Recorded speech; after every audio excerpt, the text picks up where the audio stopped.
పోనీ నువ్వైనా చెప్పు. చెప్పడానికి నాకేం అభ్యంతరం లేదు. శైలు ఊరుకో. మేమిద్దరం ప్రేమించుకుంటున్నాం. మీ మరిది చాలా మంచివాడక్క. నాకు చాలా బాగా నచ్చాడు. అక్క హా, మీరు నాకు అక్క వరుసే అవుతారు కదక్క. శైలు అన్నయ్య ముందు అలా మాట్లాడతావేంటి? అరే పర్వాలేదులే ఆదిత్య. అయినా నేను నీకు సొంత అన్నయ్యని కాదు కదా.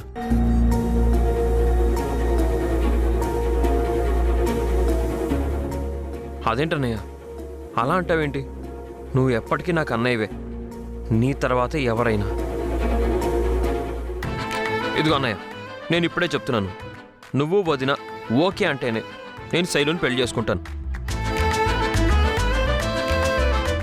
అంటే ఒకవేళ వద్దు అంటే వదిలేస్తావా? బావగారు దయచేసి వెంటనే ఒప్పుకున్నాను అని చెప్పండి.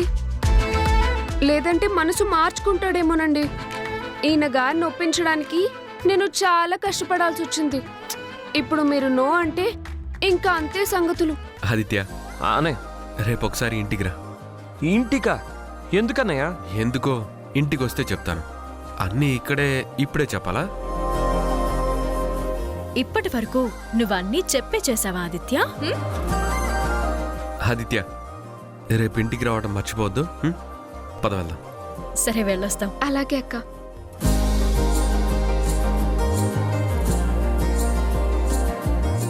ఏమైంది?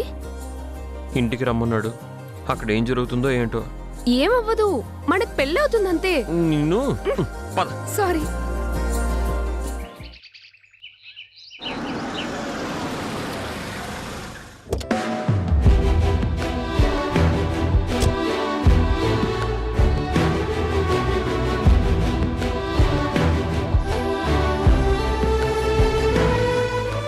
ఏమైంది? ఏం జరిగింది? నువ్వు బాలుని అందరి ముందు అవమానించటం ఇక్కడ కొంతమందికి నచ్చడం లేదురా. ఎందుకలా చేశావు? అమ్మా అది ఆస్తి మొత్తం నాది. మీరు తినే తిండి, బట్ట, ఇల్లు, కార్లు అన్నీ నా కష్టార్జితం అన్నావంట. అలా ఎందుకన్నావురా? నా సొంత కొడుకుని కాదని నీకెందుకు అధికారం ఇవ్వాలి?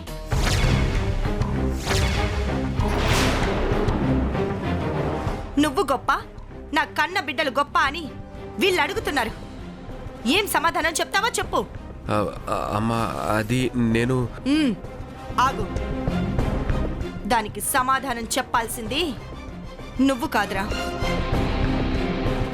నేను. ఇదిగో మీ అందరి ముందు వాడి గురించి చెప్తున్నాను. రాము నా పెద్ద కొడుకు. నాకు నా పెద్ద కొడుకు రాము అంటేనే గొప్ప.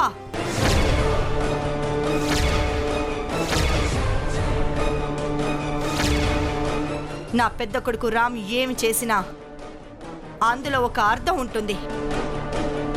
వాడు ఏం చేసినా కరెక్ట్గానే చేస్తాడు. వాడి విషయంలో ఆ దేవుడే దిగొచ్చి చెప్పినా నేను ఎవ్వరిని నమ్మను.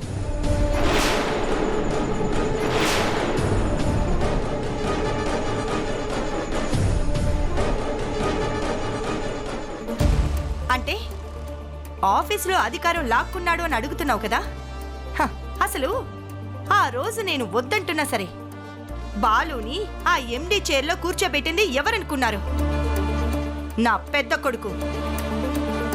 ఆ రోజు అధికారం ఇచ్చి ఈ రోజు వెనక్కి లాక్కున్నాడు అంటే దానికి కారణం ఏంటో తెలుసా? రాముది స్వార్థం కాదు, బాలు చేతకానితనం. అసమర్థుడికి అధికారం అప్పగిస్తే సంస్థ పునాదులు కదులుతాయని భయపడి వెనక్కి తీసుకున్నాడే కానీ ఆస్తుల మీద మమకారంతోనో తీసుకోలేదు. అంటే నేను అసమర్థునని మీరే డిక్లేర్ చేస్తారా? అసలు నాలో అంత అసమర్థత మీకేం కనిపించింది? నిన్ను ఆఫీస్ చూసుకోమన్నాడు, నువ్వేం చేశావు?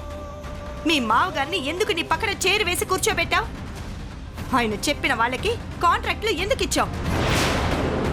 మనం కంపెనీ మొదలు పెట్టినప్పటి నుంచి మనతో బిజినెస్ చేసే మన మిత్రులు, శ్రేయోభిలాషులు అందరూ ఎందుకు దూరం అయ్యారు? దానికి కారణం ఎవరు? అంటే కొత్తదనం ఉండాలనుకోవడం తప్ప? హ, కొత్తదనం అంటే పాతతనాన్ని నాశనం చేయటం కాదురా, పాత పునాదుల మీద కొత్తదనం చూపించడం. రాము చేస్తోంది కూడా అదే. అలా చేయడం వల్లే ఈ రోజు రాణి గ్రూప్ ఆఫ్ ఇండస్ట్రీస్ బిజినెస్లన్నీ అంతలా పెరిగాయి. మీరు చేసినవేవి నాకు తెలియట్లేదని మీరు అనుకుంటున్నారు, కానీ రాము ఏం చేసినా నేను చెప్తేనే చేస్తాడు. ఆ విషయం మీకు తెలీదు.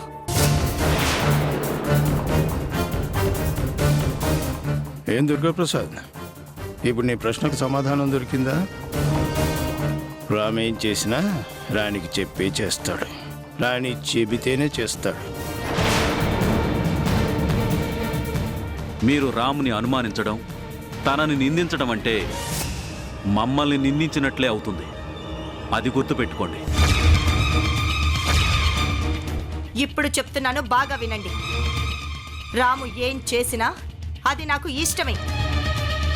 వాడు నాకు తెలిసి చేసినా తెలియక చేసినా, ఎప్పుడు ఎలాంటి నిర్ణయం తీసుకున్నా సరే నేను తనకే సపోర్ట్ చేస్తాను.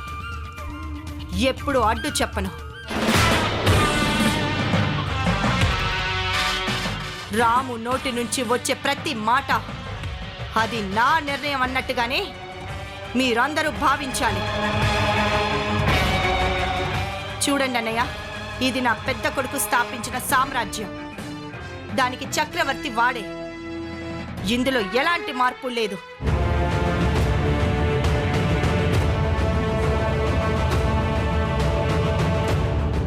దీని గురించి ఇంకోసారి ఇక మీదట మా దగ్గర చర్చకి తీసుకురావద్దు.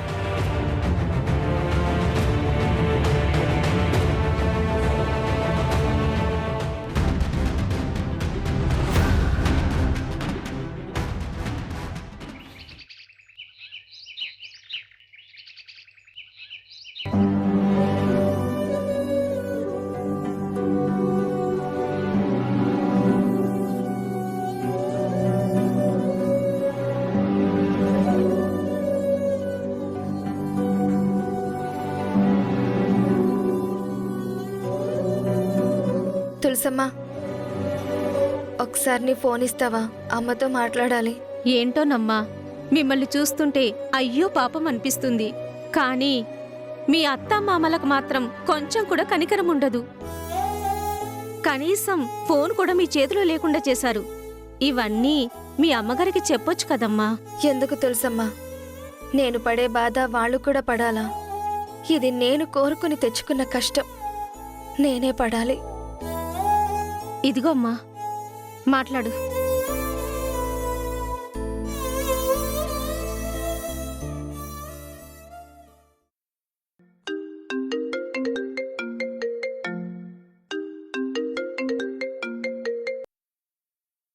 హలో అమ్మా, నేను అమూల్యని మాట్లాడుతున్నాను. అమ్మో, ఇదెవరి ఫోన్ అమ్మా? తులసి అని మా ఇంట్లో పనిచేస్తుందమ్మా. ఇది తన నంబరే. మరి నీ ఫోను? అది ఫోన్ రిపేర్ వచ్చిందిలేమ్మా. ఫోన్ సంగతి పక్కన పెట్టు. అక్కడంతా ఎలా ఉన్నారమ్మా? ముందు నువ్వు చెప్పమ్మా, ఎలా ఉన్నావు? మీ అత్తమామలు నిన్ను బాగానే చూసుకుంటున్నారా? చందు ఎలా ఉన్నాడు? నేను బాగున్నానమ్మా. ఇక్కడ అందరూ నన్ను బాగానే చూసుకుంటున్నారు.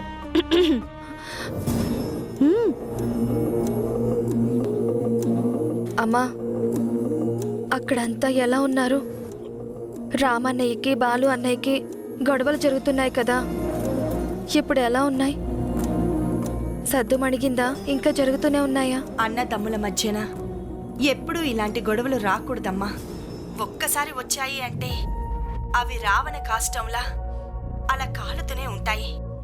ఇంట్లో అంతా గొడవలు గందరగోళంగా ఉంది. ఎవ్వరికీ మనశ్శాంతి అనేది లేకుండా పోయింది. అందరూ బాధపడుతూనే ఉన్నారమ్మా. అమ్మా, రామన్నయ్య మాత్రం ఎట్టి పరిస్థితుల్లోనూ ఇంట్లోనే ఉండాలి. శశి వదిన, బాలు అన్నయ్య కలిసి ఏం చెప్పినా నువ్వు వినొద్దు. రామన్నయ్య మనతో పాటే మన ఇంట్లోనే ఉండాలి. లేదమ్ములు, రాము అన్నయ్య ఎక్కడికి వెళ్ళడు. నేను ఎట్టి పరిస్థితుల్లోనూ వాణ్ణి బయటికి వెళ్ళనివ్వను. వాడు గనక ఇంటి గడప దాటి వెళ్ళాడు అంటే మన కుటుంబం చిన్న భిన్నమవుతుంది. రాముని బయటికి పంపించాలి అని ఎవరు నాతో చెప్పినా, ఆ ప్రయత్నం ఎవరు చేసినా వాళ్ళు నాకు శత్రువులే అవుతారు. నాకు చెప్పకుండా, నాకు తెలియకుండా గడప దాటొద్దు అని మీ రాము అన్నయ్య దగ్గర నేను మాట తీసుకున్నానమ్మా.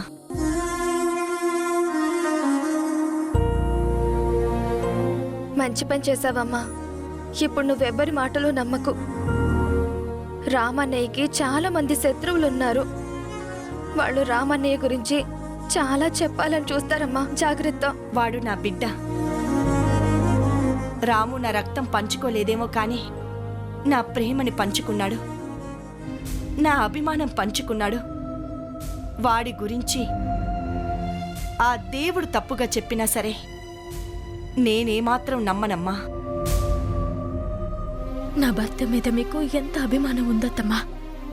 ఇప్పుడు మీ నమ్మకాన్ని మేము నాశనం చేయాలంటే ఎన్ని ప్రయత్నాలు చేయాలి?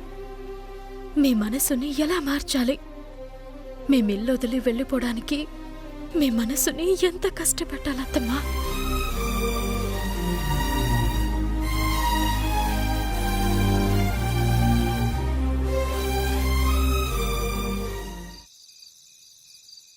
అయిపోయింది డాడ్. ఇన్ని రోజులు మేము పడ్డ కష్టం అంతా వేస్ట్ అయిపోయింది. బాలు కంపెనీ ఎండీగా ఉంటాడు, ఇటు బిజినెస్ అటు ఇల్లు అన్ని బాలు చేతిలోకి వస్తాయి అని ఎంతో ఆశపడ్డాం. కానీ చివరికి ఏమైంది? బాలు నేను పరాయి వాళ్ళం అయిపోయాం. ఆ రామ్ సీత సొంత వాళ్ళు అయిపోయారు. ఇక మీదట మేము ఆ ఇంట్లో ఉండాలి అంటే బిచ్చు కళ్ళలాగా బ్రతకాలి. ఆ రామ్ సీతల దయా దాక్షిణ్యాల మీద బ్రతకాలి. అలా ఎందుకు జరగనిస్తానమ్మా, నేను లేనా? మీరు మాత్రం ఏం చేస్తారు డాడ్? మిమ్మల్ని ఆ రామ్ బయటికి గెంటేశాడు. ఆ ఇంట్లో అందరూ రామ్కే సపోర్ట్. నిన్న మొన్నటి దాకా నోరెత్తని సీత కూడా ఇప్పుడు నోటికొచ్చినట్టు మాట్లాడుతుంది. తను మాట్లాడితే మనం చూస్తూ ఊరుకుంటామా శశి? ఏ మనకి మాత్రం ఆ ఇంట్లో హక్కు లేదా? నేను మాత్రం వారసుడిని కాదా? నిన్ను వారసుడుగా వాళ్ళు ఒప్పుకుంటేనే కదా బాలు. సొంత కొడుకు అనే విషయం కూడా మర్చిపోయి ఆ రామ్ని నెత్తిన పెట్టుకుంటుంది మీ అమ్మ. ఇంకేం చేస్తావు చెప్పు? మా అమ్మ చేతనే ఆ రామ్ని సీతని బయటికి పంపించేలా చేస్తాను. మా అమ్మే వాళ్ళని చీకొట్టి చీదరించుకుని ఇంట్లో నుంచి బయటికి పంపిస్తుంది. అలా చేయకపోతే నేను బాలునే కాదు. శభాషలుడు. బాలు ఇంత కాన్ఫిడెంట్ గా చెప్తుంటే నువ్వేంటమ్మా ఇంతలా ఆలోచిస్తున్నావు? మాటలు అనుకోవడం బాగానే ఉంటుంది డాడీ, కానీ ఆ రామ్ని సీతని మా అత్తయ్య బయటికి పంపించడం అంత ఈజీ కాదు. దానికి బలమైన కారణం ఉండాలి. శశి, మా అమ్మ గురించి నాకు బాగా తెలుసు. మా అమ్మ ఎవరినైనా ప్రేమిస్తే గుడ్డిగా ప్రేమిస్తుంది, నెత్తిన పెట్టుకుంటుంది. ఒక్కసారి వాళ్ళ మీద నమ్మకం గాని పోయింది అంటే వాళ్ళని చాలా దూరం పెడుతుంది. ఆ రోజు మావయ్య చెప్పినట్టు రామ్ని బయటికి పంపించాలంటే మా అమ్మతోటే అవుతుంది. శశి, నువ్వు ఒక పని చేయి. ఈ రాత్రికి ఇంట్లో ఉన్న నగల్ని తీసి ఎవ్వరికీ తెలియకుండా వాటిని ఆ సీతారాంల గదిలో పెట్టు. దేనికి? ఆ తర్వాత ఏం చేయాలో, స్టోరీ ఎలా నడపాలో నేను చూసుకుంటాను. నగలు దాచడం, వాళ్ళు దొంగతనం చేశారు అనడం, ఇదంతా ఓల్డ్ స్టోరీ బాలు. అత్తయ్య గారు నమ్ముతారా? చూడమ్మా, పాత పద్ధతులైనా ఒక్కోసారి అవే సక్సెస్ అవుతాయి. ఏమో, మనం అనుకున్నవేవీ సక్సెస్ కాలేదు, కానీ ఇది సక్సెస్ అవుతుందేమో చూద్దాం. బాలు చెప్పినట్టే చెయ్యి.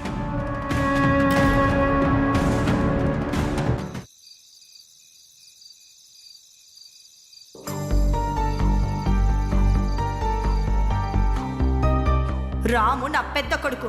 నాకు నా పెద్ద కొడుకు రాము అంటేనే గొప్ప. వాడి విషయంలో ఆ దేవుడే దిగొచ్చి చెప్పినా నేను ఎవ్వరిని నమ్మను.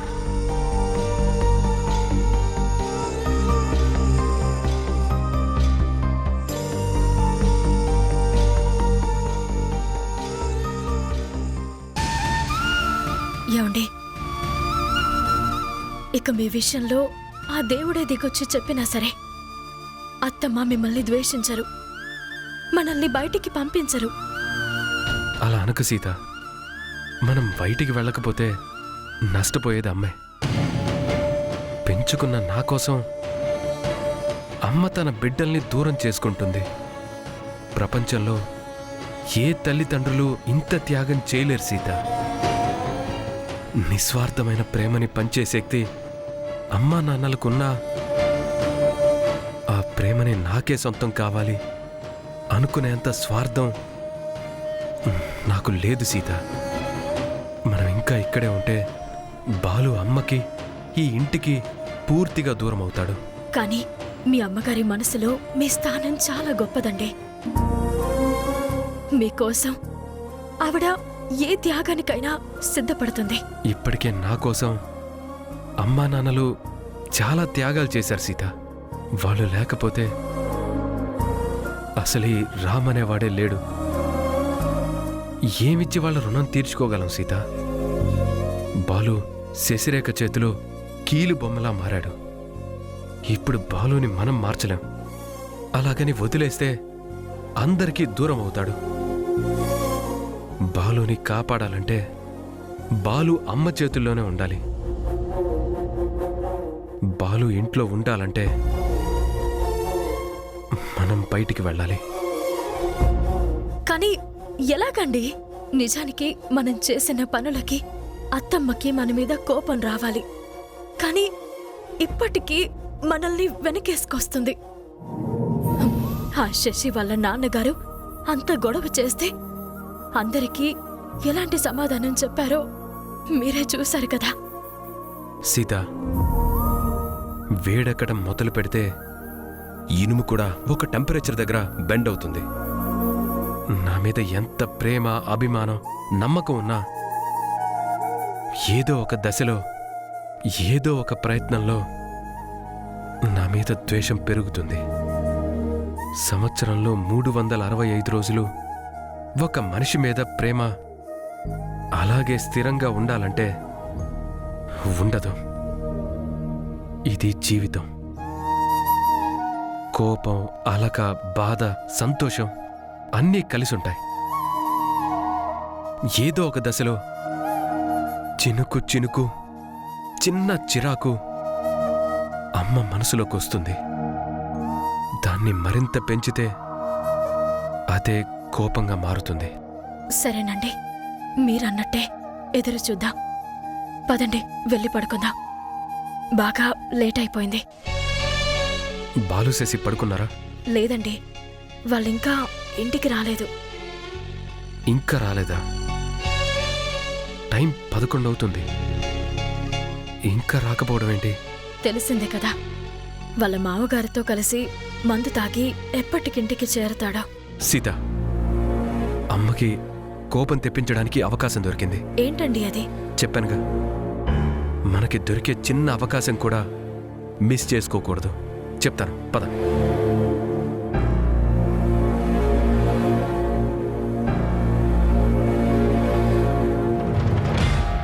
ఏంటండి ఇది? తలుపులేస్తున్నారేంటి? నాకు తెలియకుండా తలుపులు తీయద్దు సీత, సరేనా?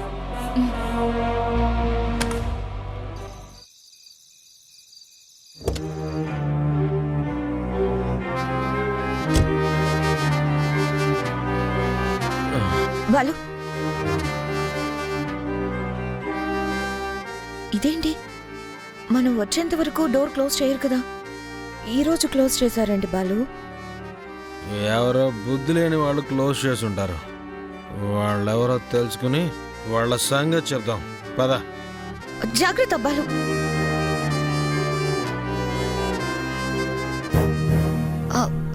బాలు, స్లో.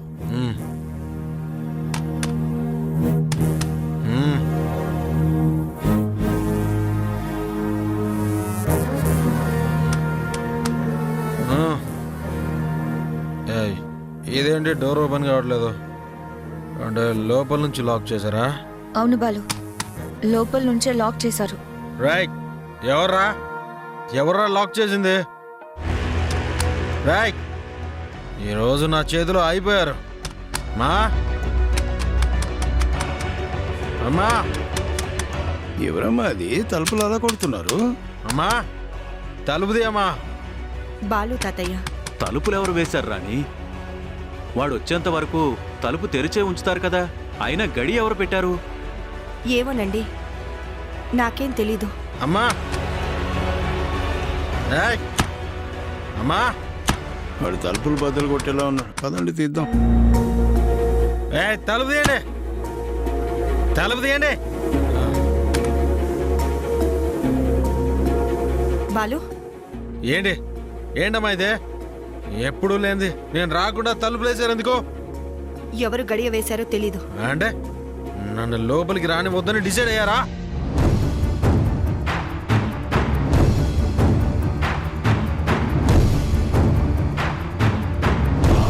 మీరు బాలుని ఒక్కడినే కన్నారా? ఆదిత్యని కూడా ఏ అనాథాశ్రమం నుంచో తీసుకునొచ్చారా? సీత!